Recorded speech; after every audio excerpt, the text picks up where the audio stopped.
A very warm welcome from Victoria. My name is Oliver Schmidtke. I'm a professor of political science and history at the University of Victoria, where I also direct the Center for Global Studies.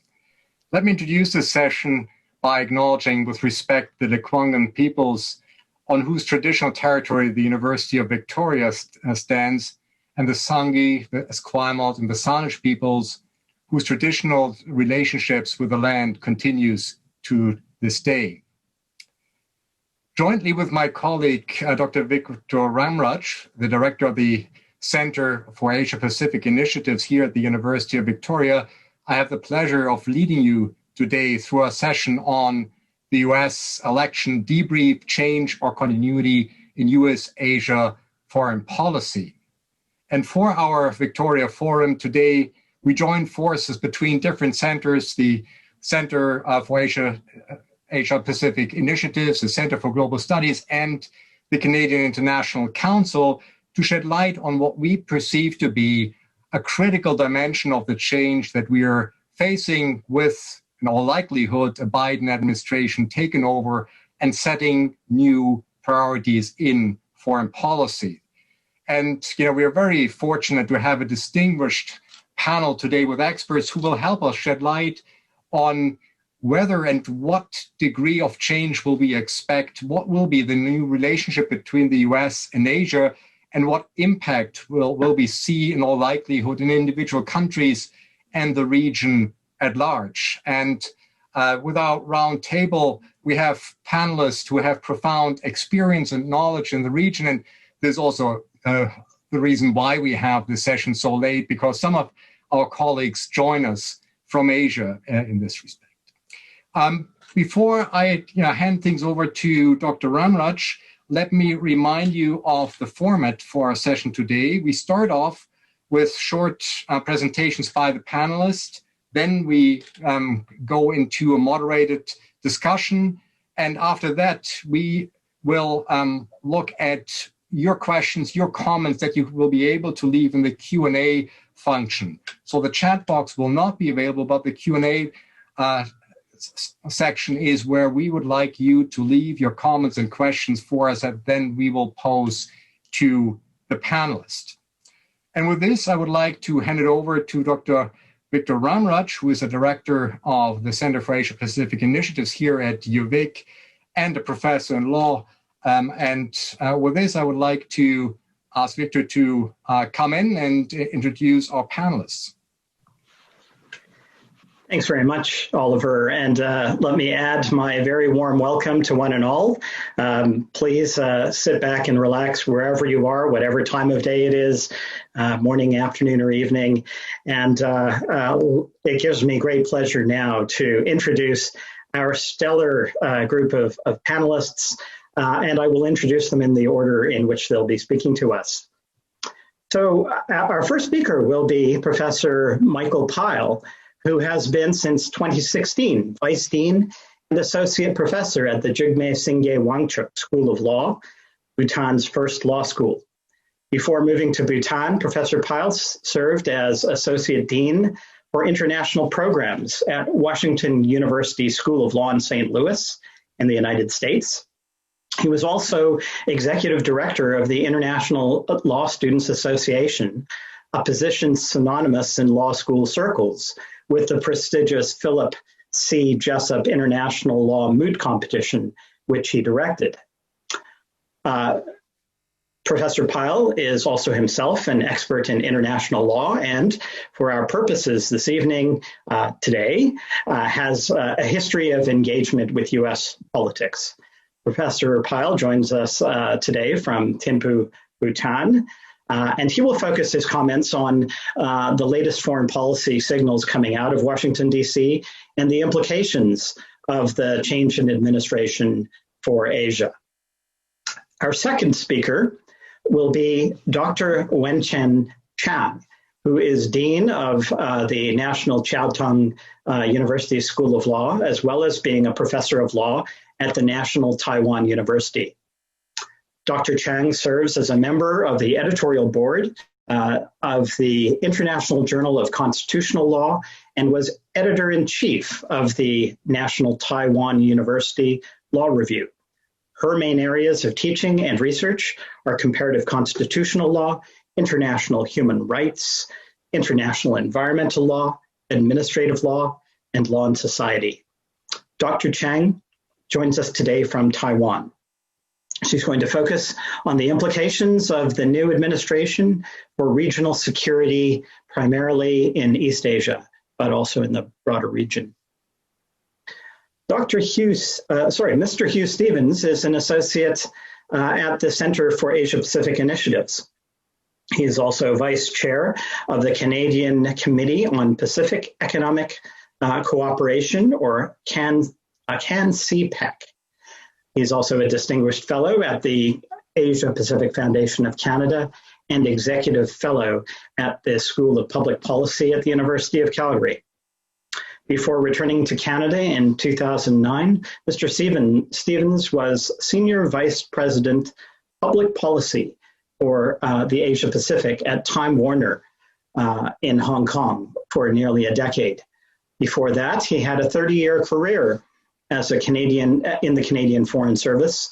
His last Ottawa assignment was as Assistant Deputy Minister in the Department of Foreign Affairs and International Trade.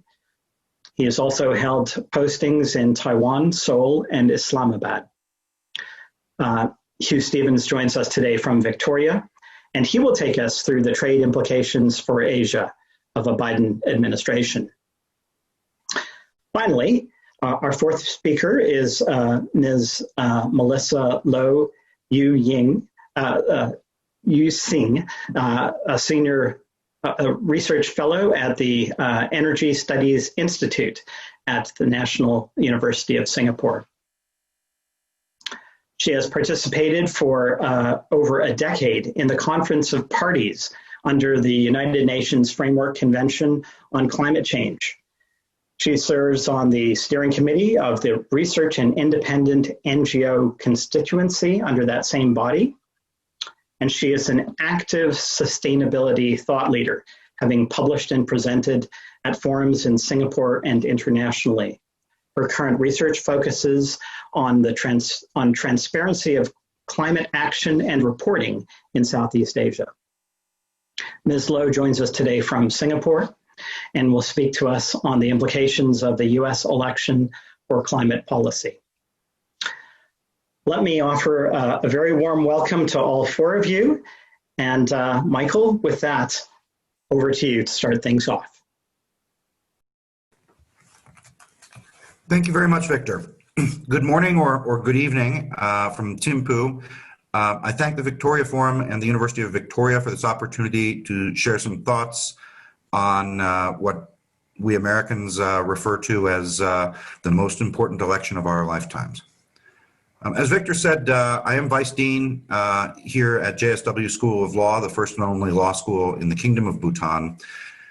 As you can probably tell, I'm not Bhutanese myself, although I've lived in Bhutan for the last 8 years. I was born in the United States and spent almost the entirety of my adult life up there. When I lived in the United States, as Victor alluded to, I was active in politics and policy, usually on the Democratic Party's side of the aisle. I cast my absentee ballot last month in the American election in the state of Missouri, which, for those of you that are following elections, is pretty red. It went for Trump, and they didn't have to spend much time counting the ballots. I was not at all surprised to see that the results of the election took several days to get settled, if indeed we're all agreed that they are more or less settled. So it looks like that Senator Biden took this election with 306 electoral votes to President Trump's 232, with a record raw number of voters showing up. Importantly, for the remarks I'm about to make, that's the exact margin or the exact number of electoral votes that Donald Trump and Hillary Clinton, respectively, received in 2016, once we set aside faithless electors and other things. So I've been asked to talk a bit about what all this means from where I sit here in South, or depending on how you define it, Southeast Asia. And while it's easy to view this as a sea change, either the end of the world or the beginning of a bright new post-Trump era, depending on your side of the aisle, we have to prepare ourselves for the fact that while the tone of American engagement with the rest of the world is almost certainly going to change pretty substantially, we may not, in fact, see as many fundamental shifts in policy as one might hope. And that's for a very simple reason. American exceptionalism isn't a Republican concept. It isn't a partisan concept at all. It's an American concept. And a number of the things Trump has done, while Biden might not have done them, almost certainly would not have done some of them himself, now that they are done, they're going to be very difficult to undo just because of American domestic politics and facts on the ground. After all, as much as we'd like to focus our panel on foreign affairs, and especially trans-Pacific foreign affairs, Biden's first job is going to be to govern a very unruly, unstable, and divided American polity. Nonetheless, I'll do my best to talk a bit about how this looks from Asia. I think we can headline what this looks like from Asia with a couple of major points. The first big thing that everybody is looking forward to is a return to stability and predictability.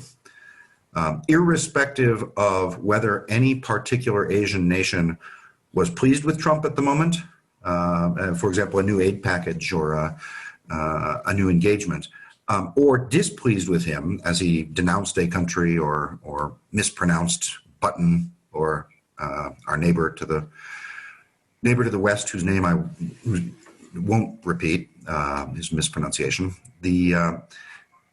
It was hard to tell from day to day and week to week when the thunderbolt was going to come from 1600 Pennsylvania, and Trump was suddenly going to denounce or embrace your country. And we'll hear more about that from the other speakers, especially with respect to the Korean Peninsula.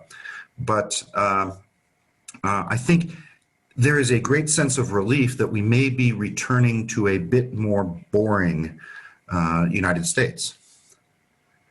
My second point is that everybody here is expecting, for better or for worse, by the way, a return to multilateralism rather than the unilateralism and bilateralism that marked the 4 years of President Donald Trump. What do I mean by that? Well, we saw at the very beginning of the administration withdrawal from things like the Paris Climate Convention, the TPP, other things, and we saw President Trump engage the challenges posed to the United States, or perceived to be posed to the United States by China, not by building large international coalitions, but by engaging one-on-one directly with countries in the region. This was seen by many in the region as a positive. And as I say, we'll hear more about trans straits issues in a moment. And certainly for countries like India, this put them on the map. This put them on the White House's map as a partner in a struggle against Beijing. You have some people who say this return to multilateralism will be a very good thing. But make no mistake, there are other countries that are disappointed that they will no longer get the sort of gold star treatment, gold star concierge treatment that they've enjoyed under the Trump administration. Now, on the other hand, especially in Southeast Asia, countries like Thailand and Vietnam, there was real concern under Trump because his approach, or Secretary Pompeo's approach, was seen as an us or them. Either you get on board with everything the White House was putting forward, including rhetorical flourishes, or you are obviously in the pocket of Beijing, and you should be treated as such. You should be cast out. The final point I want to make is there is real uncertainty, and this isn't only President Trump's doing. There's real uncertainty in Asia, even among those people who are, and those parties who are most optimistic about a Biden presidency. There is real uncertainty that the United States is a long-term stable partner anymore. I would say that it's never really been a long-term stable partner, but there you go. Nonetheless, if we look at, to pick one example that my colleagues are going to go into in much greater detail, environment, so President Obama gets the United States on board on Kyoto. President Bush then removes the United States.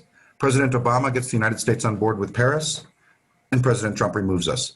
And so there's real concern that even if a Biden administration reaches out and is very friendly with a particular state or with a particular cause, what happens in 4 years when the next person comes along, whether it's a Republican or, given that Biden is indicating he'll be a one-term president, another Democrat. So I think that's all I have to say for the moment. I'm looking forward to the questions and answers, and would love to discuss particular countries in the region or other particular topics. Thank you all again, and back to you, Victor. Thanks very much, Michael, and that was really great in helping us helping to set the stage. I think those concerns about instability under Trump, it seems that we are shifting to an era of greater stability and certainly multilateralism. Those seem to be signals that we're hearing across the board. I thought it was interesting that you noted that some countries in the region might have concerns where they had a special relationship, and it leads me to think of the warm welcome that Trump had received in 2016 from Taiwan. And I understand that there is a little bit of apprehension in Taiwan, concerns about what this means for that part of Asia and regional stability in the region. And to help us perhaps understand some of those issues, I'd like to turn the virtual floor over to our colleague, Dr. Wenchen Chang. Wenchen? Thank you, Victor, and hi all from Taiwan. Good morning or good evening to you. It's really my pleasure to join this forum and discuss this very important issue. And thanks certainly also go to University of Victoria. And I would like to follow on what Michael had just said. This U.S. presidential election is very important, not only for U.S., but also for Taiwan, for Asia, and perhaps also for the world. And as Americans were very anxious about the election result, Taiwanese people are also very anxious. And I would say people generally in Asia are also very anxious. And they are very anxious for reasons. So as Victor already said, right? So people in Taiwan in 2016 were kind of looking into what President Trump would have for Taiwan in terms of the regional security and policy. In the first 2 years of Trump administration, things were not clear. But I think in the last 2 years, President Trump as well as the Trump administration have taken quite much more aggressive measures and actions against China in terms of the Chinese measures in the region. For example, a lot of aggressions in the region in South China Sea, and also a lot more tougher stance against Taiwan and Hong Kong. And so I think the last 2 years, Chinese aggression in the region has significantly changed people in the region and their views of Trump administration. And I think because of this, and precisely due to this, people in Taiwan and people in Asia had very mixed feelings about the possibility of Biden administration. On the one hand, I think they are worried, and perhaps rightly so, in terms of whether or not President-elect Biden would low down the kind of tougher stance that President Trump would have and Trump administration would have against China. Given so far, Chinese has not yielded in any way to a lot of those measures in the region. And I think second, also mixed feelings precisely play out on what Michael had just said, the bilateral and multilateral arrangements. And so I think for the last 2 years, Trump administration has tried to pretend to have a lot of bilateral progress in the region. But those bilateral talks actually have not gone anywhere in terms of solution. But on the other hand, Trump administration has been quite, how should I put it, not in any way strong in forging multilateral framework in Asia and also generally in the world.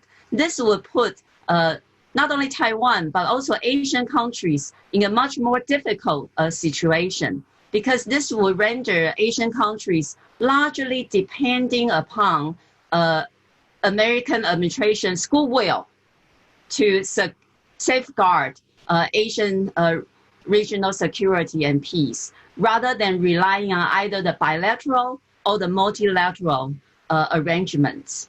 And that's why I think you can see after election and so far these 2 weeks, the leaders in Asia have been quite anxious about their gestures toward either Trump administration or the President-elect Biden. And this says so much about the lack of a sustainable regional framework, either multilateral or bilateral, really, really critical to the regional peace and security. If I may draw that further on to, for example, WHO and climate agreements, I'm sure Melissa will talk more, but I think that also shows the problem of the Asian countries with administrative arrangements possibly the US government might have towards the region, right? So if you don't really rely on the multilateral or bilateral agreements, then what you can rely on is only diplomatic measures and goodwills. And I think that's not good for Asian governments, particularly the stake of the regional conflicts is really possibly high here. And I think that's the reason, in the sense that Asian countries don't really trust Trump administration, but they will also have doubts about the possible Biden administration, because the Biden administration is also not clear about their stance on this, although there are certainly some hopes for multilateral regimes to go forward for Biden administration. But we all know it's not going to be easy. So that's my second point. And my last point, speaking from a constitutional law perspective, is also quite striking that people now in Asia, certainly also people now in Taiwan, are very familiar now with the American constitutional problems of presidential election, the counting of electoral votes, and then the kind of complex mechanisms to decide on the electors, and then how they cast the votes in the electoral college and all that.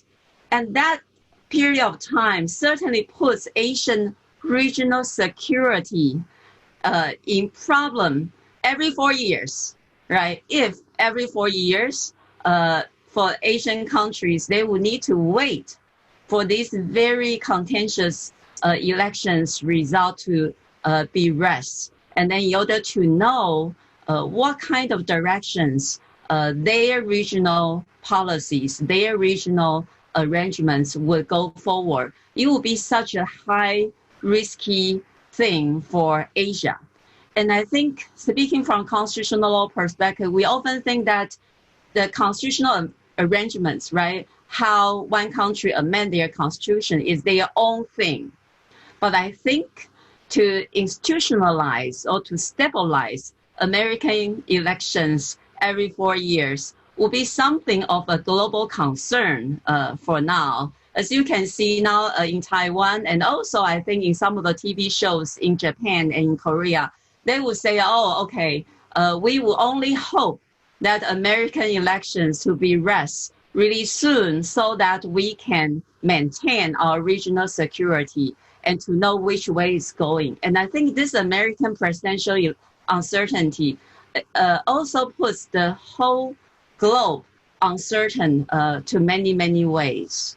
So I would conclude my final initial remarks here and then wait for discussions. Thank you. Thanks so much, Wen-Chen, and that certainly helps us to understand a little bit better the sort of mixed reactions in Taiwan and other parts of Asia, the sort of feeling of ambivalence about the results and also the sort of continuing instability. You know, what will happen in 4 years, and will there be a sort of swing back in a different direction? But certainly in the meantime, it does seem that there is some hope for multilateralism, and that leads me to our next speaker, Hugh Stevens. And what I'm curious to hear from Hugh, whether the multilateralism that seems to be coming up in the Biden administration will extend to trade arrangements. So Hugh, over to you. Thank you, Victor. I assume everybody can hear me well, so I want to thank Victor and Oliver and University of Victoria for this chance to participate in the forum and to be with such distinguished speakers from the far reaches of Asia. So I've been asked to talk about the implications for trade, and my comments are in fact going to echo some of the comments that have already been made in terms of the themes. So what I think we need to look at is, first of all, what is going to change, but also what won't change. And in looking at this, I think it's also important to remember that the larger context in terms of global trade, international trade, and so forth has changed significantly over the past 4 years of the Trump administration, and even a bit before that. But in particular, I think that particular backdrop will help explain some of the approaches of the new Biden administration to Asia and indeed to global trade generally. The first point, I think, is that the center of gravity of trade policy has been shifting. It's certainly no longer at the WTO. The WTO was almost a bad word in the United States, certainly under the Trump administration. And so what we have seen, of course, under President Trump is a lot of bilateral, or one might even say unilateral action, with the U.S. going toe-to-toe with smaller trade partners. And the response of others has, rather than being at the WTO, has been to look at regional approaches. And so the two prime cases in Asia, of course, are the TPP, which is now in effect, and the RCEP, the expansion of the ASEAN countries plus 6, which I don't know if it was signed yesterday, but it's about to be signed, or it's finally coming to fruition, although it'll take some time, I think, to put into effect. So that's the first point. The second, of course, is what's been happening over the last few months, the impact of COVID-19, the pandemic, the reaction of various countries, and the realization that supply chains are suddenly vulnerable. That at one point, this sort of just-in-time production and shifting assembly off to various parts of Asia has led to a lot of vulnerability, particularly in certain areas like pharmaceuticals and R&D and so forth. And so we see a pushback to reshoring, shortening of supply chains, and so forth. And this has been further accentuated by some of the rivalries that have taken place, the competition for PPE, food embargoes. Now we're talking about what's going to happen when the vaccine rolls out, how is it going to be equitably distributed, and so forth. So that kind of broad international order is under a great deal of stress. And the third that I would identify, of course, is the growing role of technology, not necessarily within the international trade rules, and so overriding concerns about national security, R&D, critical infrastructure, and so forth. Best example of which, of course, is the U.S. expansion of its entity list and the decoupling from China, and basically the attempt, it's not too strong a word, to drive Huawei out of business in certain countries. So the important thing is there's really no going back to that earlier period. And in terms of Joe Biden, I mean, people point back to the bromance back in the days when Vice President Biden and Vice President Xi were getting to know each other quite well. Well, it's a very different world for both of them, particularly because of the way that China has changed significantly its policy over the last few years. So in terms of looking at what won't change and what might change, I think the first thing that won't change, and it's already been said, is that U.S. policy toward China is unlikely to change very much. There's great concern in the U.S. and in other countries about China's continued trade practices, the heavy subsidies, the sort of practices that are only loosely brought under international regulations and rules, but also Chinese initiatives like the Belt and Road Initiative, and then spilling over to some of the strategic issues that have been mentioned, whether it's South China Sea, human rights issues, Hong Kong, Xinjiang, so forth, and China's ever-present upward march in the area of technology. And the second thing that won't change is the point that Michael Pyle made about U.S. exceptionalism. In effect, it's self-declared right to take whatever measures at the end of the day the U.S. administration and Congress considered necessary to protect U.S. industries. And I think it's worth remembering, worth recalling, because we may have forgotten over the past 4 years of the Trump administration, is that the Republicans were traditionally the party of more open trade and freer trade. The Democrats traditionally have been very protectionist. And so it would be a huge leap to suddenly think that the Democrats are going to change their stripes. So that's certainly not going to change. But some things will change. And again, it's been said, it will be more a question of emphasis, I think, than necessarily direction.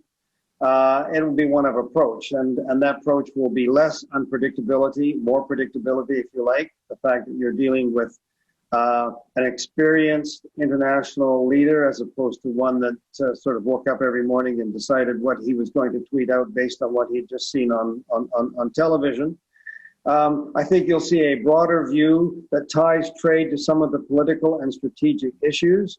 So the question of the TPP was raised. The TPP was, of course, a George W. Bush initiative. It was taken on by Obama and expanded. It had as much of a political and strategic objective as a trade objective, but really it was an unpopular term in the United States, both in Democratic and Donald Trump type Republican circles. And of course, one of the first things that Trump did was to withdraw from the agreement, and the U.S. never ratified it. So I think, I'll talk about the TPP in a moment, but I think we'll see more of a marrying of trade and strategic objectives. And again, the point that's been made, more use of rules, the multilateral system. One would hope that the U.S., instead of trying to destroy the WTO, will come back and work to try to reform it. It certainly needs some reform, but some constructive reform could be useful in terms of expanding the rules. It's been a tough slog for the WTO, but I do think that we will see in the area of trade, the U.S. coming back, which raises the question, and well, what about the TPP and this architecture, the trade architecture in Asia? And Asia is sort of lacking a lot of the architecture that we have in other parts of the world. On the question of timing, don't expect the U.S. to be rushing back. The point's already made that Joe Biden and the new administration has a huge task on its plate to get the U.S. House in order through COVID, getting the economy back on its feet, and so forth. The good news may be that they may actually be able to achieve that, and the U.S. will emerge from this in a reasonably strong position, whereas in a situation where there's a lack of leadership, that is not so clear. I think you'll see, of course, reaching out to Japan and Korea as much for strategic, but also for trade reasons. There's also been already, of course, been a dialogue between Biden and Prime Minister Suga in Japan. But I think we'll see concern about trade, but be willing to mitigate some of the transactional type of trade tactics that Donald Trump employed by looking at security. And in terms of China, I think that's another area where the punitive tariffs, which were arguably as damaging to the United States as they were to China, if not more so, will be dealt with perhaps through a more rules-based system, trying to bring China under the rules, working more particularly with others, with allies and so forth, which would suggest that perhaps over time there could be a re-engagement with the CPTPP, maybe The name would have to be changed. You know, NAFTA was a nasty word in the United States, and so eventually Trump ended up renegotiating NAFTA. It was virtually identical, except he changed the name. So somehow that was okay. So TPP is kind of a dirty word in the US, but if it became known as the Asia-Pacific Partnership, who knows what, maybe the US could be enticed to join it and see some of the broader advantages. Certainly, there's good potential for the TPP to be expanded. Certainly from a Canadian perspective, it's something that Canada needs to get behind in terms of CTPP expansion. Taiwan was mentioned. Be interesting to see what happens. Obviously, Joe Biden, I think, is going to be more careful. That doesn't mean that maybe he wouldn't be prepared to move forward to a U.S.-Taiwan free trade agreement. I certainly think Canada should do that, and there's certainly scope to do that without breaking any bounds of various China policies and so forth. So I think there's certainly a new wind behind U.S.-Taiwan relations, driven, of course, in part by reaction to China. And that, of course, is the other thing. What will happen with China? Will there be a better dialogue? And frankly, a lot of that depends on China. And what we have seen lately has not been terribly encouraging. I mean, already Beijing flexing its muscles on the Hong Kong legislature, for example, right at the time of transition. It's almost like we're going to continue to do what we're going to do, whether you like it or not. So if there are some signals that China is prepared perhaps to slow down its uncanny ability to aggravate just about all the people all the time, which seems to be what the game plan is lately, maybe there's chance for a resumption of dialogue. I think the U.S.-China trade deal that Trump thinks he organized and arranged, that will all have to be looked at again. And then there's the technology issue, Huawei, TikTok, and those sorts of issues. I don't see the U.S. backing away from that. I think I would hate to think we're headed into a world of two different technologies. We still need to have some crosswalks between them, but where the technology file goes is going to be something that I think we're going to have to watch very closely as the new Biden administration takes over power. So let me stop there. I'm sure there'll be lots of questions, and thank you, Victor. Thanks very much, Hugh. And as you were speaking, it occurs to me that you've given us a really great catalog of how much the world has changed from 2016 to 2020, and the Biden administration is really inheriting a completely different world. I mean, whether it's the BRI, the Belt and Road Initiative, whether it's the situation in Hong Kong, the shift from the WTO as the sort of dominant regime to regional trade agreements, the rise of those agreements, the technology challenges, and of course, COVID. And to that list, I think we can add climate as one of the sort of major sort of contextual changes that the Biden administration is going to have to deal with from day one. And so to help us navigate our way through that challenge, I'm going to turn the virtual floor over to Melissa. Thank you. Thanks, Victor. So good evening, good morning, and good afternoon to all of you joining us today. Thanks also to the University of Victoria and Victoria Forum for inviting me today to share some views that I have and researched on about the implications of the US election on international, perhaps even some domestic climate policy as well. I also like to just say thank you to Michael, Wenchen, and Hugh for sharing your insights. I've already learned so much just from this last half hour. So my job today is to share on climate action, but I would first like to do some context setting and discuss how the US under the Biden administration might do this, rejoining the Paris Agreement that is, followed by a discussion on the challenges that the new administration will likely face in trying to set a new climate target, as well as in passing climate legislation.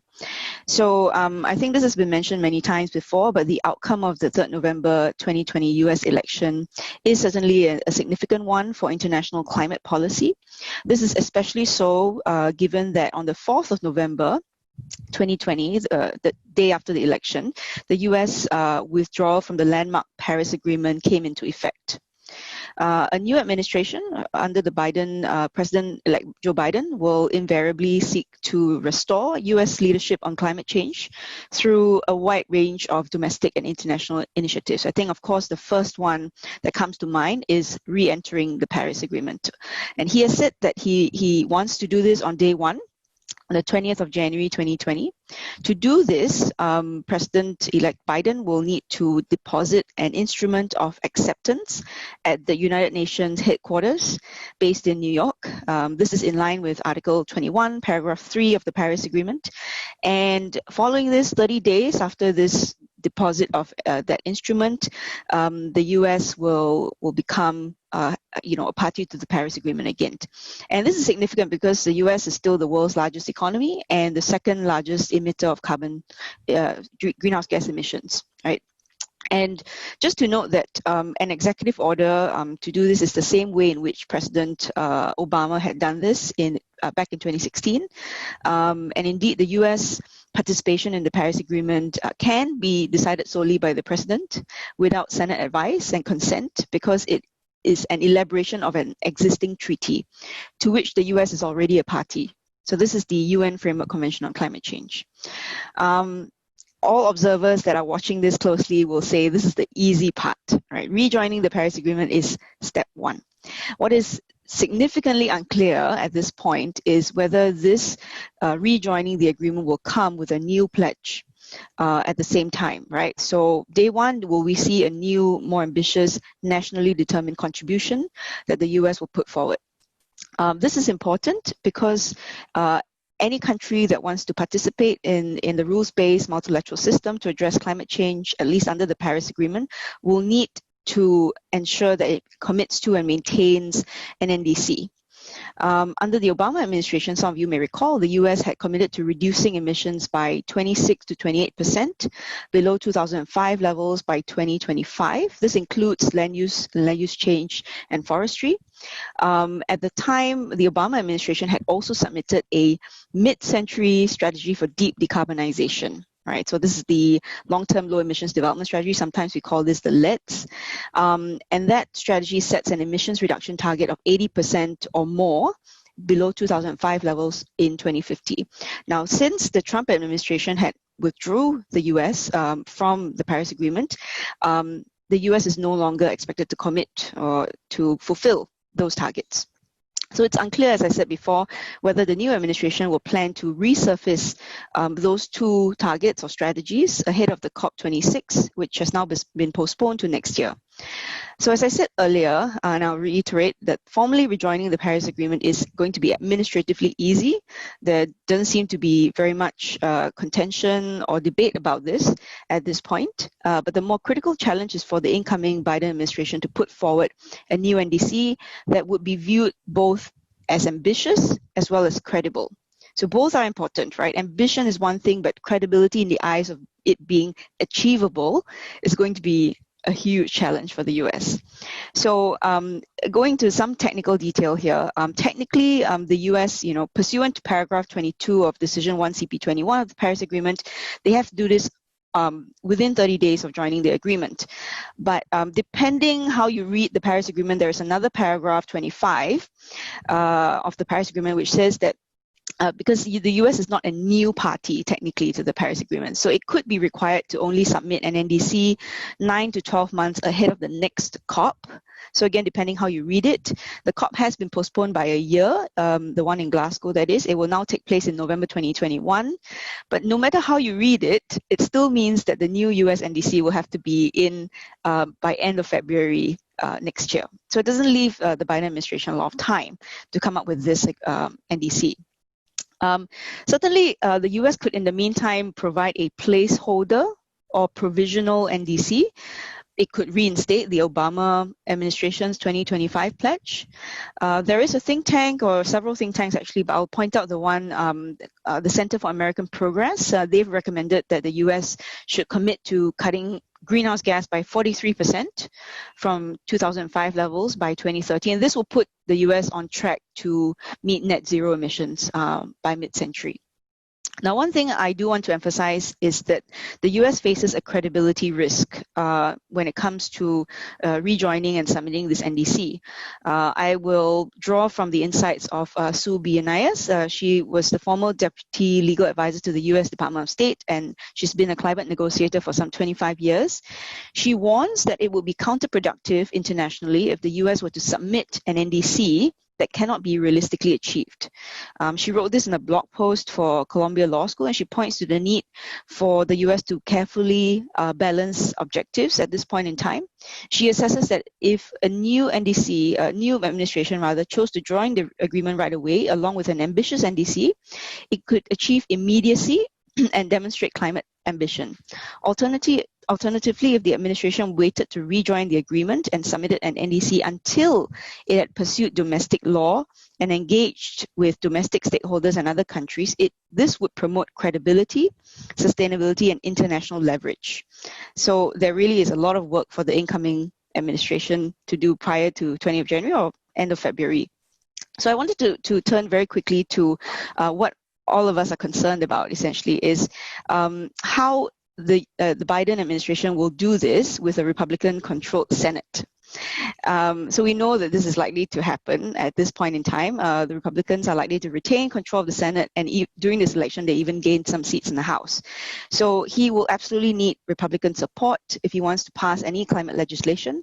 So as we know, and for the benefit of those who, like myself, not really an expert in US climate politics or US politics for that matter, I understand that under US Senate rules, policy changes beyond spending and taxation require at least 60 of 100 senators to agree to move the issue to a vote. So bipartisan support will be required to introduce any new, say, clean electricity standards, any transition to zero carbon electricity generation. These are all very notable campaign promises under the Biden campaign. So this is going to be important for him to see through to the end. So another thing to watch, I think, at this point is who President-elect Biden will pick for cabinet. This will have implications on, I guess, his foreign policy and certainly on climate change. From what I understand, it's likely that President-elect Biden will want to pick some centrists who will be able to work with Republican senators to push through legislation on climate change. But if that fails, I understand that there is a midterm election in 2 years' time where there are some 22 Senate seats being held currently by Republicans up for re-election. And so again, like I said, if all that fails in the first half of his term, he could try and push for a Democratic win for some of these seats and could be significant in helping to push through climate policy in the second half of his term. And with that, I'd like to end some of my early remarks, and I would love to have a discussion on this later. Thank you. Thank you so much, Melissa. Just as you were speaking, I felt I was absorbing a lot more information and knowledge about the Paris Agreement and the NDCs and also the challenges on the domestic side in the United States. Since you're last, I'm actually going to ask you just a quick follow-up question. After Trump pulled out of the Paris Agreement, I understand there was a group that started called We're Still In. I think, not sure if I've gotten it right. I suspect you're familiar with that group, and consists of various municipalities and private actors and even some major corporations. And I'm just curious that if there are problems in the Senate, do you see a role for the private sector?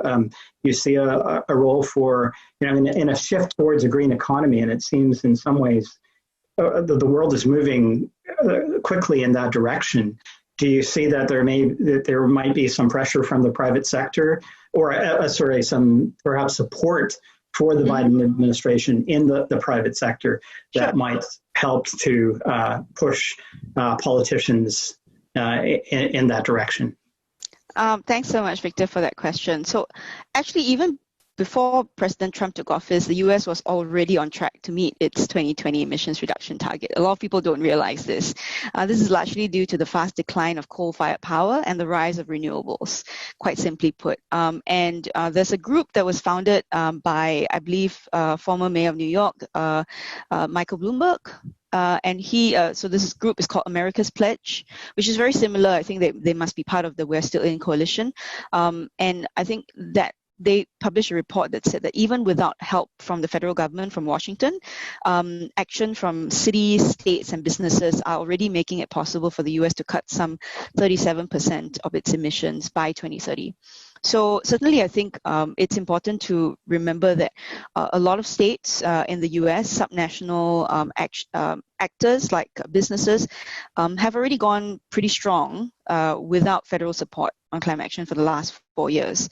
And one only needs to look at the examples in New York and California, I think, to feel hopeful about that. Great, thanks, Melissa. And yeah, that's at least heartening on one level. I do want to mention another point that came up in your talk, which is credibility. You mentioned a few times that there's a real sort of serious issue of U.S. credibility in terms of its commitments. And I actually want to bring Michael back in to this discussion because in previous discussions we'd had, anticipating the election, that was one of the issues that I think Michael and others have raised is, what is the level of U.S. credibility in Asia? And Michael, I'd like you to take the lead on this, and maybe after that, Wenchen and Hugh can join us.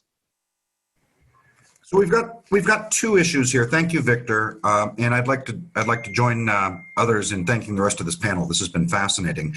As Wenchen mentioned, the Trump approach to Asia was based on an assumption that all roads lead to Washington, D.C. And you could say more or less that Asia has, that thus has it always been so, at least from the Asian perspective, that any president, Democratic or Republican, believes that all roads lead to Washington. But there was a notion over the last 4 years that greater dependence on Washington for, say, protection from China or the TPP was a good thing from Washington. I think what we've seen over the last 4 years is Asian states going it alone, whether it's moving forward on the renamed TPP or China and India settling old scores in the Himalayas themselves without resort to U.S. policy or even window dressing leadership.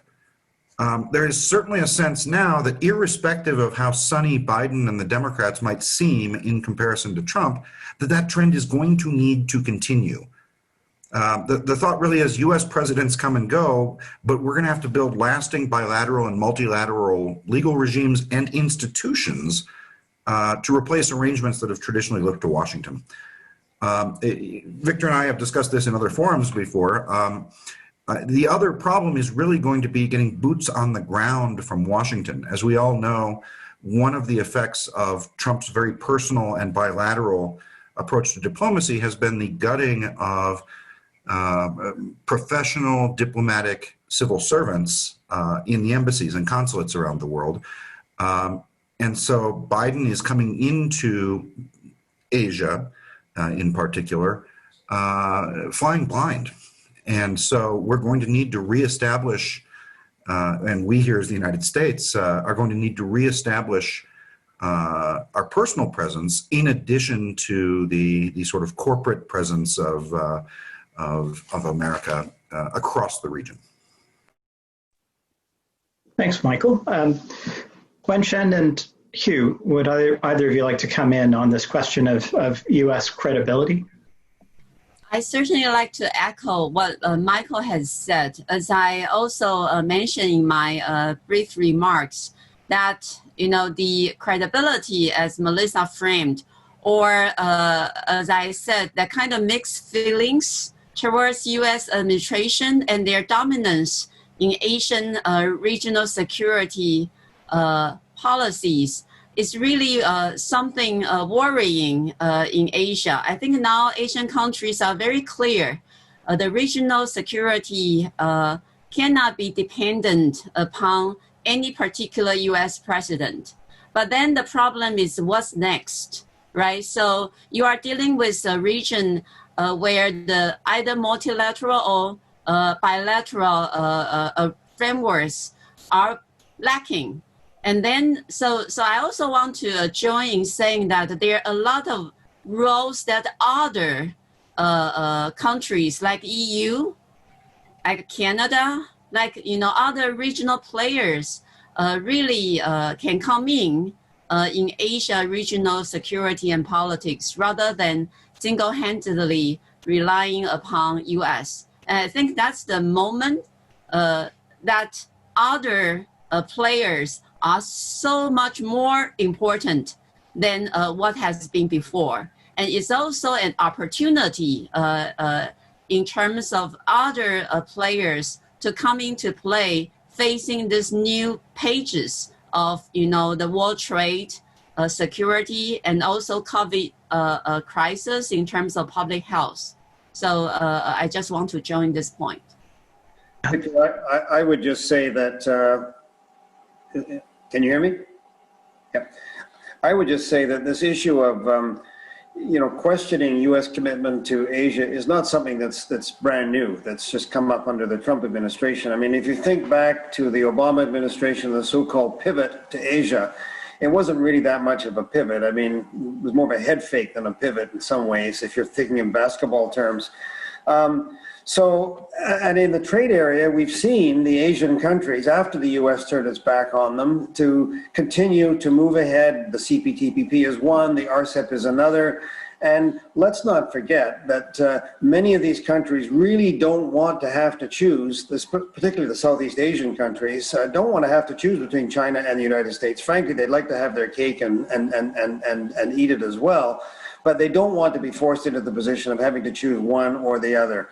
And so this is even played out in these various, the new terminology, these new Indo-Pacific strategies. You know, the US has rolled out an Indo-Pacific strategy. Japan has one. The US one is seen basically as a China containment strategy. Japan has been very careful to indicate that theirs is inclusive, that they need to build bridges with China. They're in the neighborhood.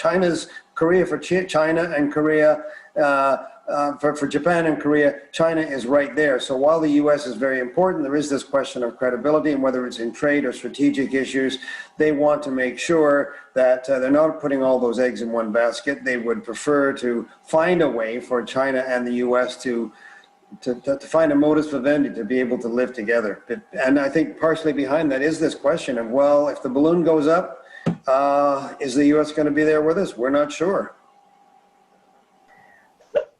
Thanks, Hugh. And I think that concern comes up in other contexts, and I'm going to hand it over to Oliver because I think he has a good point.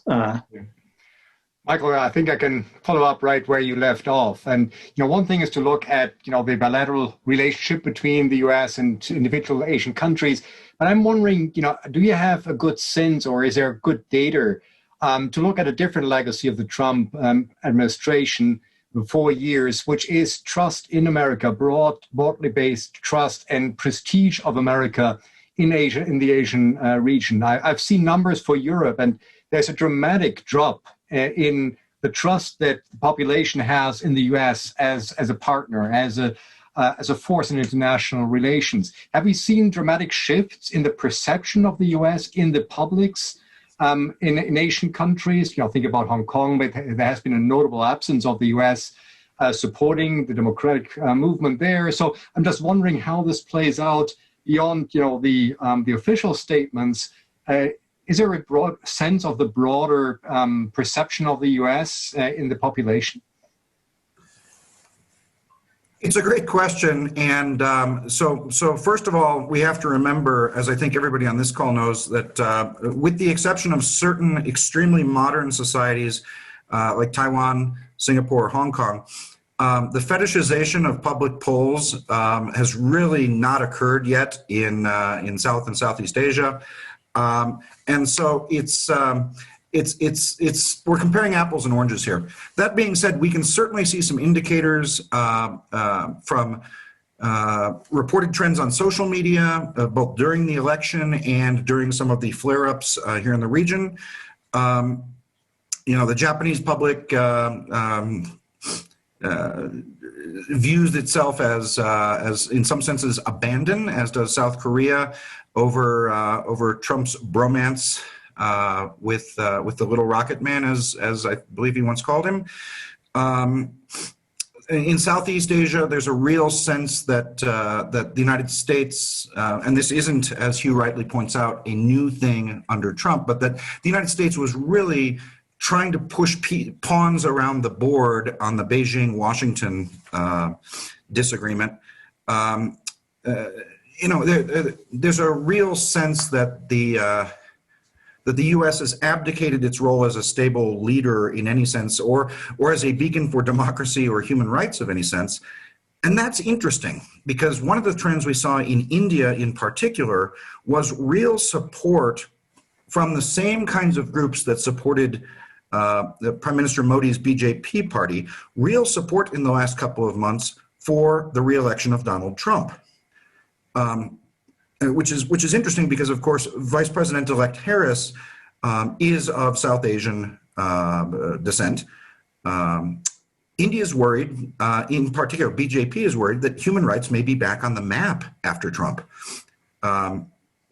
It's doubtful in my mind that Biden will press very hard on issues like the Citizenship Act or the treatment of Muslims in Jammu and Kashmir. Simply because of other trade and security issues, but there was a real sense among the BJP faithful, I hesitate to say among the troll farms, but there was a real sense that Trump had been very, very good for India, especially in its relations with China, and that Trump disappearing and being replaced by a more uncertain and more multilateral Biden is going to be bad for India.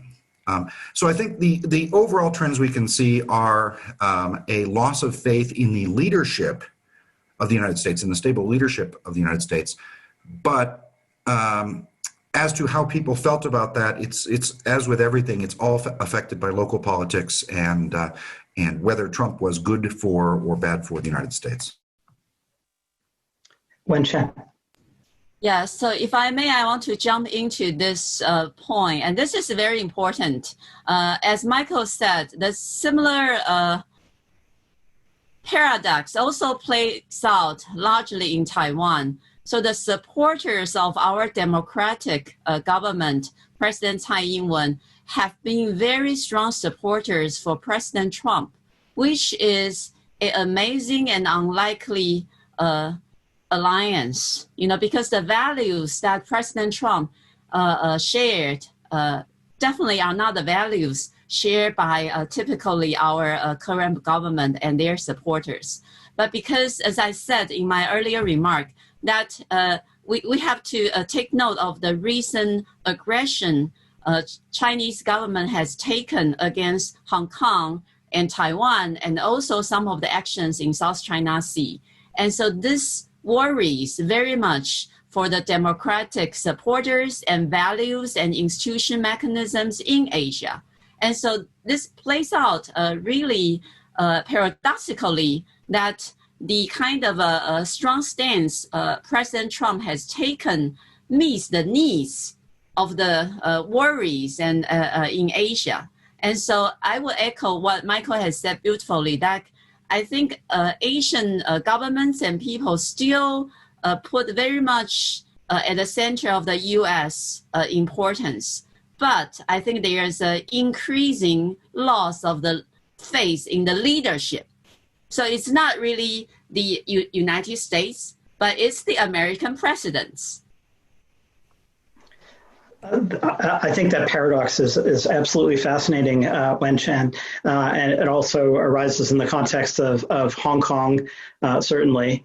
But one of the developments that I think has gone under the radar here, and I'm not sure Melissa will allow me to draw her into Singapore politics, but one of the most remarkable democratic transitions during the Trump administration is in Singapore, which has now official leader of the opposition and whose politics are changing unbeknownst to most international observers.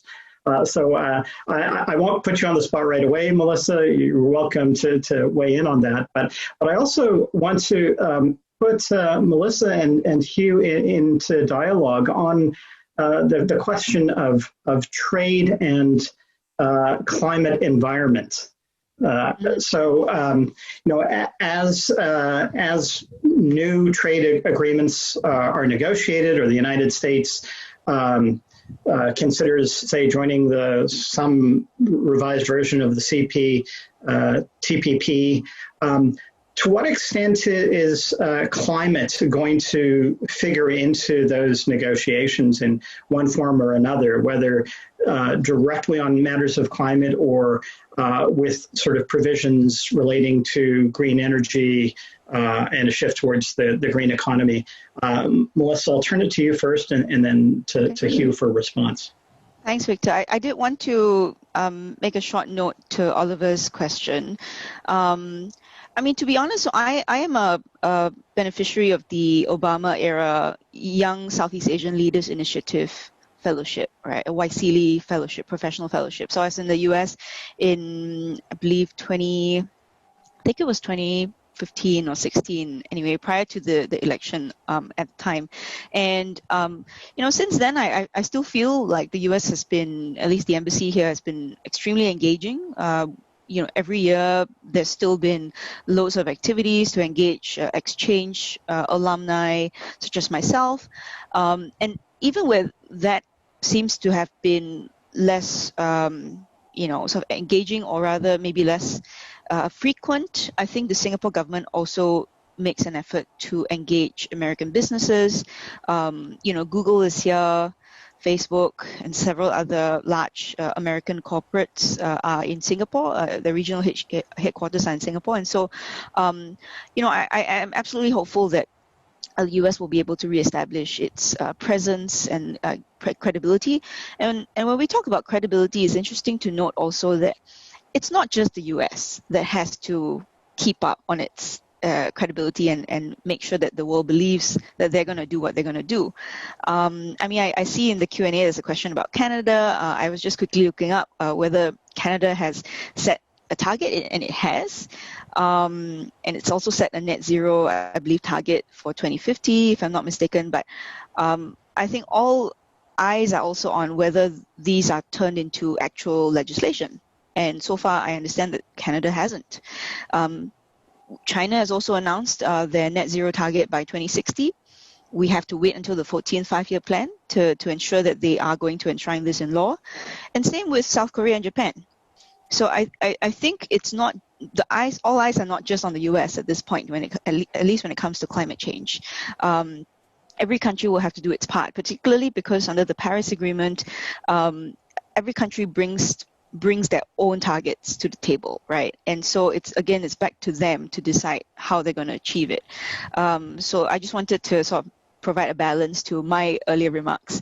And sort of segueing into, trade, I did want to raise, something that came up. So Singapore has a free trade agreement that we signed with the US. This was signed in 2003. And there is a standalone chapter on the environment. And quite recently in September, I was invited along with several other NGOs, civil society representatives, to attend a public segment of every 2 years or biannually, we have a review of this US-Singapore Memorandum of Intent on Cooperation in Environmental Matters. A mouthful, but essentially I was invited to attend this meeting. And, I figured that I might ask the Department of State representative about the Paris Agreement. And at the time, I think really nobody knew what was going to happen in the election. And this was in September. And I unfortunately, I think I put him on the spot, and he was visibly very uncomfortable to answer that question in front of Singaporean representatives. But I think if you asked anybody from today or from next year, I think they would be certainly a lot more confident in answering questions pertaining to U.S. credibility and cooperation. At least we can guarantee that the new Biden administration will be less antagonistic towards individuals and entities that want to cooperate on environmental issues. So with that, I'll hand over my time to Hugh, and we can have a discussion about this. Well, in the CPTPP, for example, there's an environmental chapter, and there are environmental chapters, as Melissa pointed out, in other bilateral or plurilateral agreements. But generally, they have been more aspirational principles and so forth. But I think it's inevitable, to your question, Victor, that we're going to start seeing environment come under trade remedy discipline. I think that's clearly going to be the direction that the multilateral rules will go in. And if there aren't multilateral rules, I think you'll see the U.S. start to perhaps become inventive in terms of finding ways to offset what they may see as unfair advantage by exporters who are, for example, basically not applying environmental standards, turning off the scrubbers at night so the goods are produced more cheaply and so forth. This is going to be extremely hard to quantify in terms of dumping or anti-subsidy calculations, but I think it's something that, in a sense, would fit in with the democratic view of, fair trade. That's always been the term that's used in the United States, implying the other guy's unfair and we're doing it fairly, so we have to level the playing field. But also, it will be a spur to ensure that the U.S. meets its own standards. If these games start to be played, they can work both ways, and so the U.S. will also have to up its game. I'm not sure exactly what the process will be for bringing these kinds of rules and developing international disciplines, but I definitely think it's going to be the trend of the future. As I say, I think it's inevitable, and I think what we'll start to see is that it will be applied, in a sense, bilaterally in the first instance, because it's very true that there are many ways of distorting trade, and one of them is to not meet your international commitments. Now, if the U.S. is now going to join and meet its international commitments, it's going to make sure it's going to play the game and hold other people to those standards as well.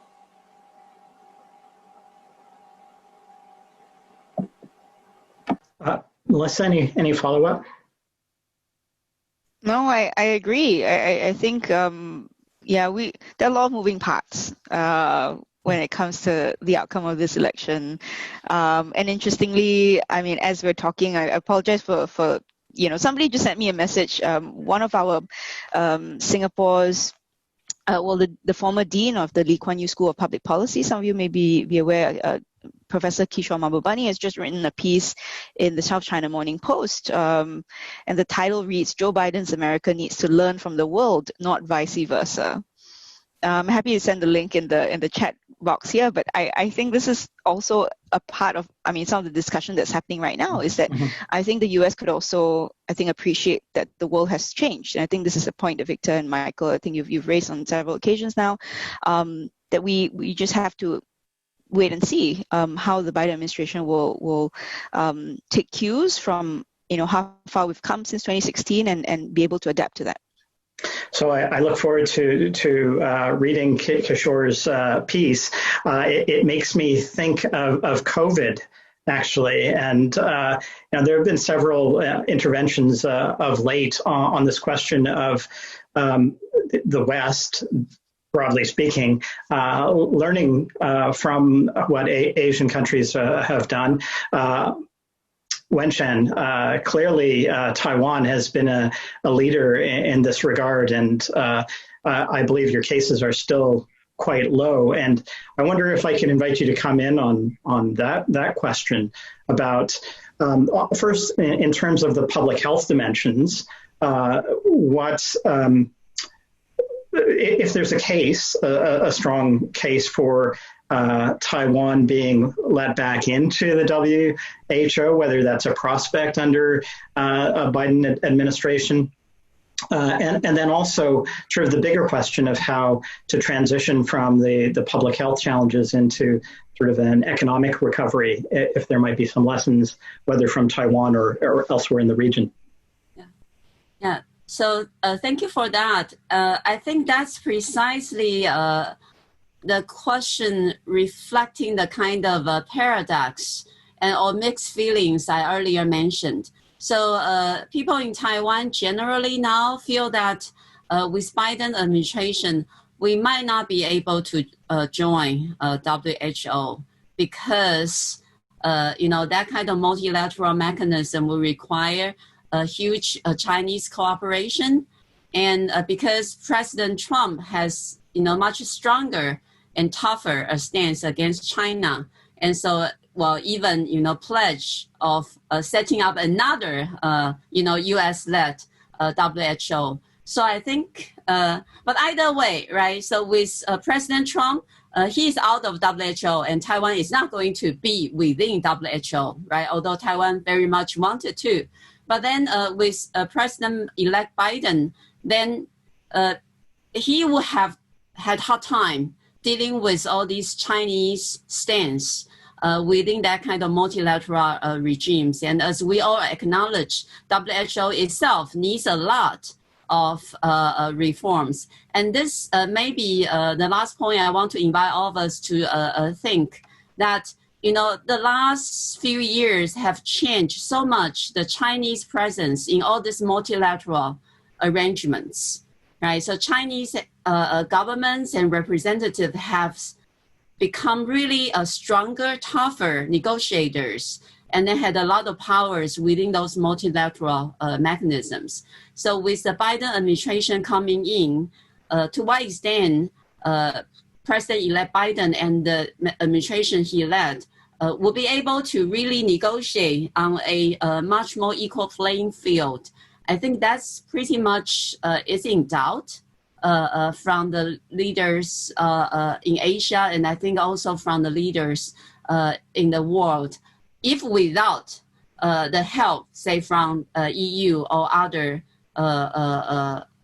countries. So I think that's also the challenge to Biden administration. I think that's precisely the reason that Asian governments and also people are not entirely in celebration of possibility of the possibility of the Biden administration. Coming to your second issue, and this is also in relation to the first, really. So for COVID, because the first instances were in China, right? And so the Chinese government had taken a pretty much authoritarian measures to contain the virus and to provide the relief. And so, and then certainly COVID-19 hit again the Europe and the US, and both Europe and US were hard hit. And so there is this, I would say, misbelief that authoritarian governments have been much more capable in containing the disease. And then where you see the Western democracies, because they protect freedom and all that, and they have been lacking that. I don't think that's true, right? So I think Taiwan presents such a case that you see democratic process, transparency, and effective governance can also help containing those virus quickly and effectively. And I think that's really, for what I can see from Taiwan to the US, what has been lacking in the US administration is the kind of effectiveness and the unity in its response in containing the virus spread. It's not really the democracy or authoritarianism. And so what I have been worried is that the kind of perception that the U.S. election or the Trump administration will represent in terms of resolving this global public health crisis would not lead to a democratic, transparent, and healthy collaborations between world governments. And that's really what I want to say for now. Thanks, Wen-Chen. Oliver, I think you have a couple of questions from the Q&A that you want to pose to the panelists. I think we would need another hour. We could easily go on, but I think we have another 10 minutes left. So I just pose to you very broad terms the questions there, and then we can decide whether we pick them up. The one is whether under Biden administration, U.S. foreign policy, I suppose, in Asia will be more closely aligned with Canada's. Right, and you can think about Canada's troubled relationship with China at the moment. So is there some also support, and greater clout for the Canadian position with a new administration? That's probably the underlying question here. And the other one is probably more for you, thinking about the trade relationship between the U.S. and China. where are we going with this? We have seen all those tariffs slapped on exports and imports. It seems, we are at loggerheads with respect to the trade relationship between the two giant representatives, in North America and in Asia. Do you have a sense with Biden where this might be going? He himself seems to have at times a more protectionist attitudes towards international trade. So I'm not sure whether you would like to comment on this.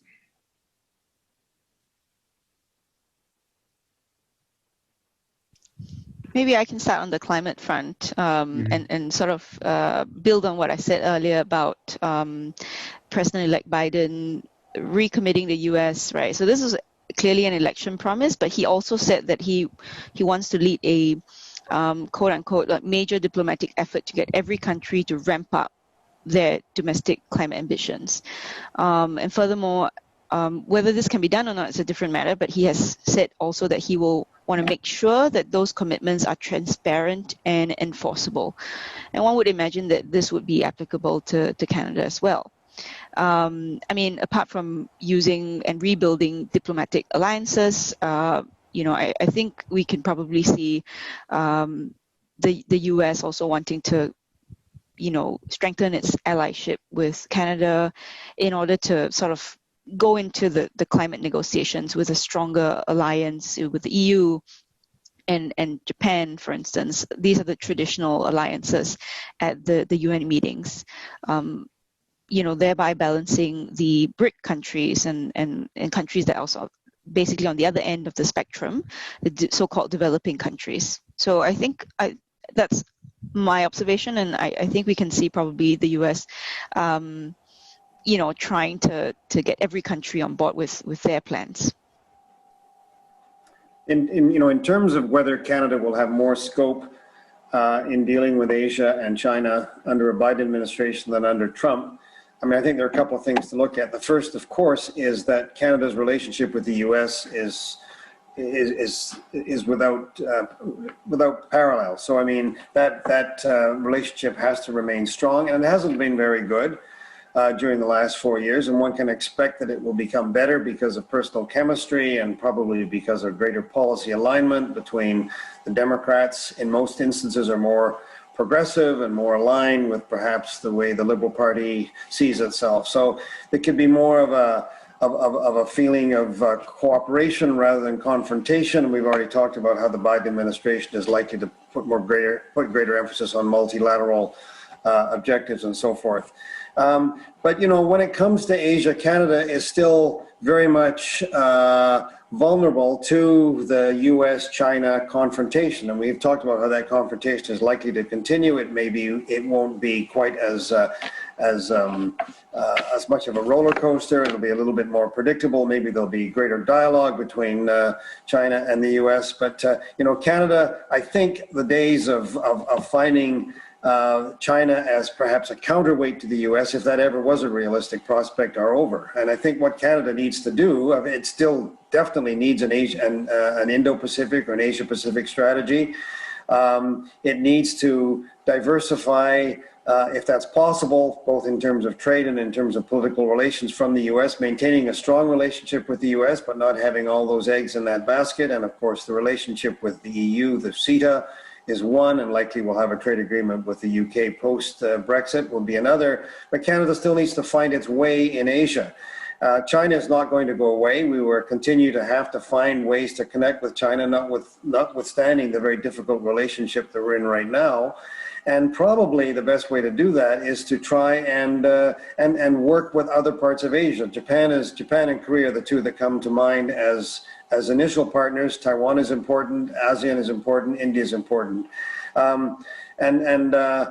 The CPTPP provides some kind of architecture, partial architecture for that. The ASEAN dialogue, another. So Canada, I think, needs to move ahead on the sort of non-China Asian strategy while not excluding Asia. And that will give us some scope. At the same time, we continue to have to keep a very watchful eye on what happens in Washington and make sure that we maybe can exert a bit of Canada first, independence, but at the end of the day, what's important for Canada is that relationship across the 49th parallel, and that's always going to be the most important thing in the minds of policymakers in Ottawa.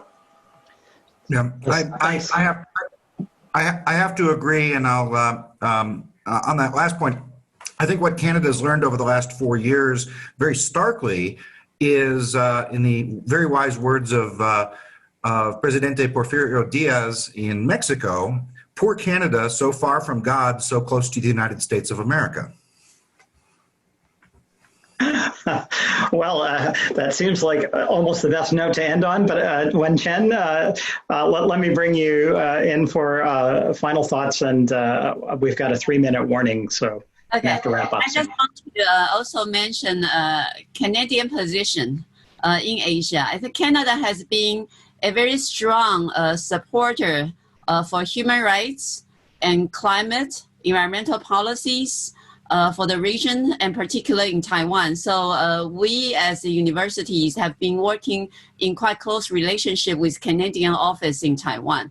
But then I think, although that's good, but I think the recent happenings in Hong Kong puts Canadian government in a very difficult position, right? Because people here would hope that there will be much more present, stronger Canadian support for Hong Kong democratic fighters. But then that certainly will increase the tensions between Canada and China. So I think now, although it's also a challenge to US, but I think it's more so a challenge to Canadian government. But I would also hope personally that Canadian government can take this as a opportunity also to represent its stance to the world and not so much dependent upon the US position. Well, thank you so much, Wen-Chen, and I'm sorry to have to draw the discussion to a close. First of all, thank you to the four of you. Thank you, Melissa, Wen-Chen, Michael, Hugh.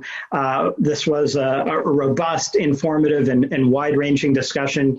And if you were here in person, we would be adjourning now for Oliver and me to take you for a very nice dinner. I'll have to give you a rain check for post-pandemic, and we'll definitely do that with the four of you. Thank you, too, to our audience. It's been great having you here. And thank you for those of you who sent questions to the Q&A. And finally, our thanks to the Victoria Forum. Oliver, anything to add? No, great. Thank you to all of you.